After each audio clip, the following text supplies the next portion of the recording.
Rooming with Spirits in Queens, written by Ashley Saku, narration by Miss Nicoletta.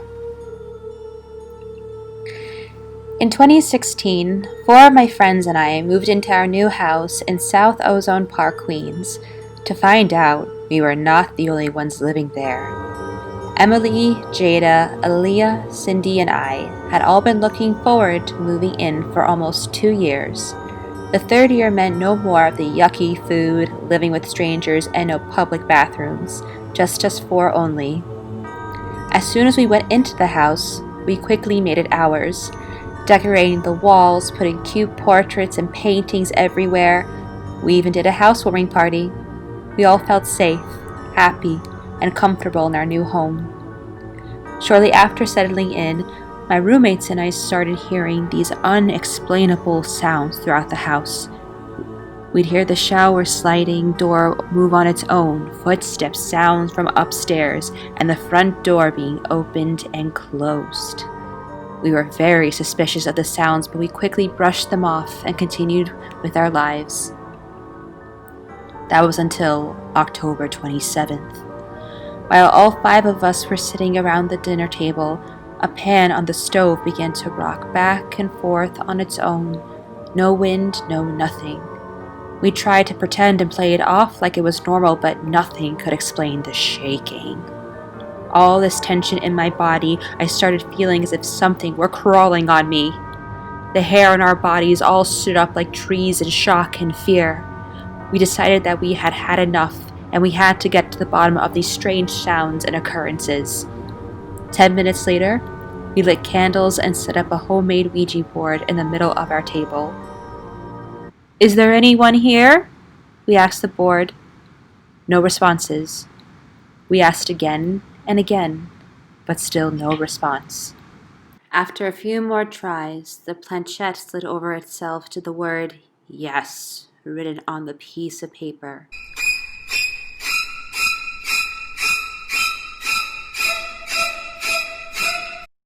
We continued to ask questions to find out who exactly we were talking to. Well, at least trying to. "What's your name?" we asked. Slowly, the planchette was sliding from A-D-Y until it spelt out adios. We all continued to communicate with adios for a few, until we felt that she left because there were no more answers coming from the board. The next night, we decided to bring out the Ouija board again, but this time, we asked how many spirits were with us, and the answer was 28.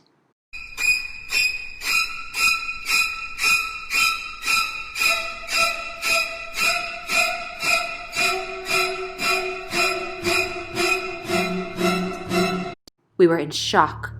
Our hearts started pounding out of our chests, and we were scared to even swallow our spit.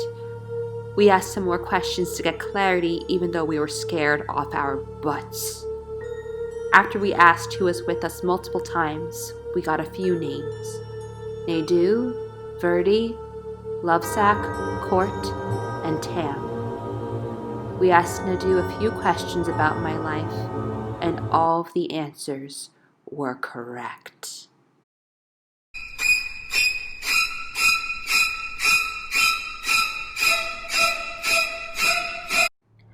I thought maybe just because it was me and the answers were pretty obvious that the board was lying. But then we started asking random questions that we didn't even know the answers to about our friend Emily, and all of the answers were correct as well. We were all in disbelief and full of fear. The following weeks were bad. My housemates and I were constantly frightened by little things in our home. We especially got nervous at night. We all felt as if we were being watched. We saw dark shadows in the corners of our rooms and suffered from horrible nightmares, and the anxiety started to kick in. We all started to see things moving on its own as if they were running away. Emily would constantly wake up in the middle of the night screaming for help. She was convinced she saw a figure in front of her. One night I was lying in bed. I heard a noise coming from my window like someone's nails running up and down my blinds, and quickly went down. A few weeks after the event, we hired a spiritual person that brings peace into homes. She came and we told her the story. She lit sage and was encouraging the spirits to go up by the lights. We felt a lot better and at home with peace after this. I no longer saw those dark shadows by my room, and I stopped feeling like I was being watched. But just when we thought the spirit had left us and complied with the spiritual person, it didn't.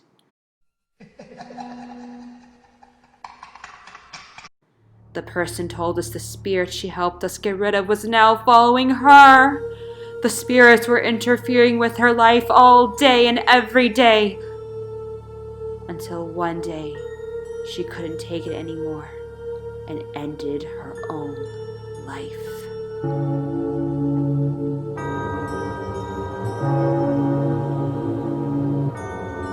Although this happened almost a year ago, I still think about this event almost every single day.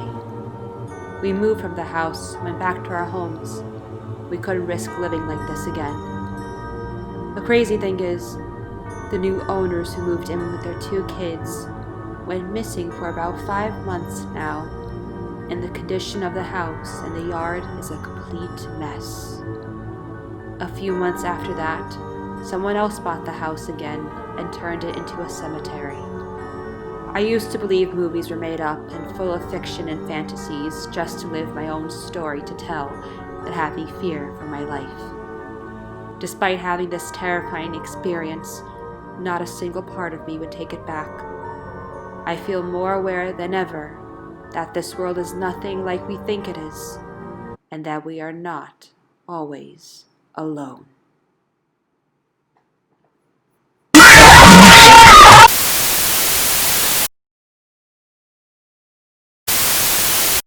Welcome to the Hamilton Haunted House by David Villa. Around Queens in Hamilton Beach, there's a scary abandoned house at the end of a graveyard that a group of 5 friends wanted to explore. The reason for this was because they wanted to find out what was inside that house. And it was October and it was getting dark, so why not?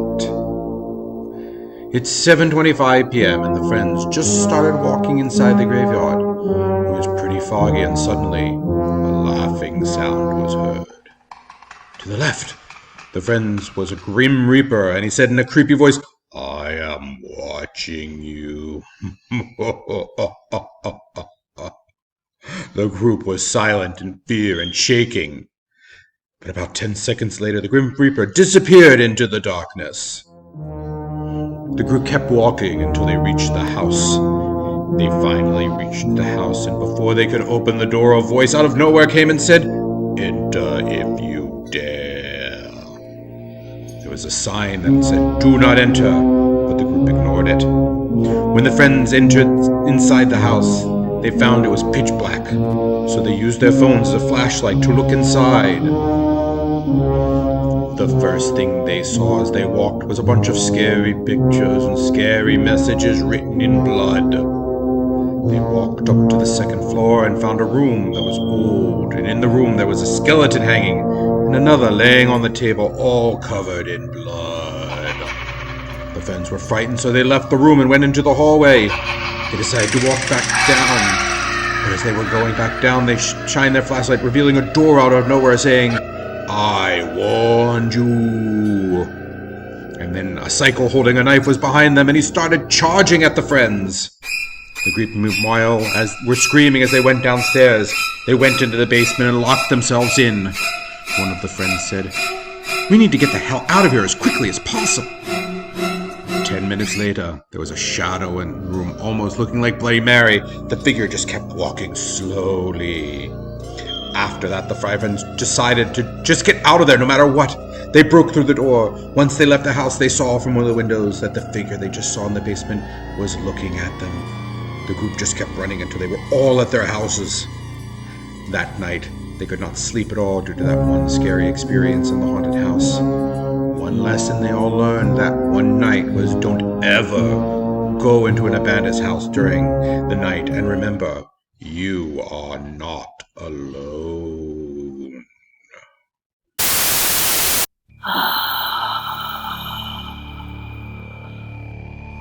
November 8th, 2017.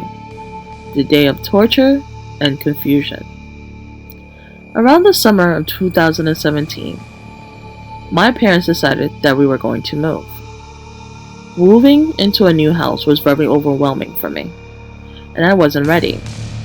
I was going to miss my friends, my school, my neighborhood, just about everything.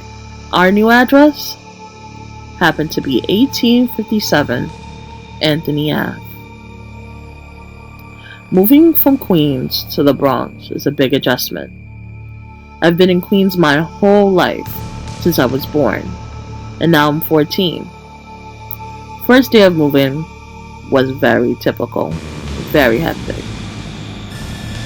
But before that, I remember viewing the house for the very first time, before Mom and Dad purchased it. I remember walking up the staircase and seeing the faces of weird, creepy men. Men whose eyes were soulless and dead. And as I moved, they seemed to follow me. It was almost like they were watching me. I pointed it out to my mom. Mom, have you noticed those faces in the front of the house? Yes, cool, right, dear? Hell no, it's actually creeping me out, I said in my head. Yeah, I replied, softly, unsure. Back to moving day. We got it settled in very quickly. We didn't really have much. Weird things happened there and there. But our real story starts on November 8th. My parents decided to have dinner at a restaurant, but I decided to stay in and catch up on some work. As my pen furiously rushed down my paper, I felt a breeze rush past me. The windows were open, so I assumed that was it. So I got up and closed them. As I sat back down on the couch, it sank in a little like somebody was trying to pull me in. Like somebody was grabbing my behind and trying to stuff me through the couch. I seemed to struggle a little bit to try to get out, but for some reason, it just kept pulling me. It freaked me out a bit. Later on, I went into my room, and it was already 11 p.m., so I decided to call my parents. They were late coming home. Hello, my mother said when she answered the phone. Yeah, hi Mom. Where are you? We're still here, Sophia. It was a long wait. Are you okay, honey? Yes. I'm okay, I guess. I was just wondering. Okay, baby. See you soon. Be good. A few minutes later, the door to my bedroom closed loudly shut, out of nowhere. The lights started to flicker, and things just seemed weird. At this point, I was really freaking out. The next thing I knew, I heard some loud, rumbling voice. It sounded like a male's voice. A lot of males. A lot of men. Everywhere in my room, the sound was deafening. Just heard it all over. I started to shout very loudly. I was getting frightened. I felt like these things were touching me and the noises were loud and it just kept getting louder and louder and louder. But I couldn't see them. I couldn't see them. I couldn't see them. I looked underneath my bed and they grabbed me. And they pulled me underneath and told me to stay quiet. or else they'll kill me.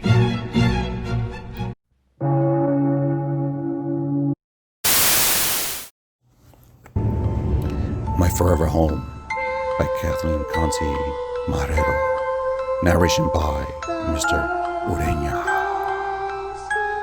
I always knew I would stay in this house forever. I went to school right across the street and would stare out the window instead of paying attention in class. Everyone thought I was crazy. It's just an old house, My girlfriend Rachel said. I don't know why you like it so much. Honestly, it's probably haunted. That was 10 years ago. Today, my now wife Rachel and I live in this house. When we first moved in, she still thought it was haunted. She claimed to have seen a man watching us take our things out of boxes. The decor she would place would end up in other sides of the room. The fireplace would roar, even though we didn't start the fire. I didn't believe her until I saw it for myself. Before I went to sleep that night, I saw a pale figure standing in my doorway just watching. He's been there ever since then, every night, watching us. Soon we decided to do something about it.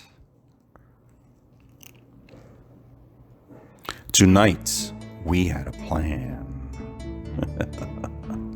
We were going to try and capture the ghost and get it to leave. Soon the clock struck midnight and the ghost came out. He went into our trap, but phased right back out. And now he was angry. You come into my house, rearrange my things, and now you try to trap me? He screamed. Who? Who are you? This is my house, I responded shakily. I am James Sarsfield Kennedy. I built this home with my own two hands. It was supposed to stay in my family, but people like you keep moving in and selling it. I looked at Rachel, protecting her from this angry ghost. He kept going. I've been haunting this house for over 100 years, getting rid of each new family that moves in. Now I'm going to do the same to you. I quickly got up, grabbed Rachel's hand, and ran downstairs, but it was no match for the ghost. He locked all the doors and windows, leaving us stuck in the living room. I was stuck. We heard the fire crackle and turned around right as it started to ignite. The ghost quickly backed us into the fire, making us fall in. I always knew I would stay in this house forever.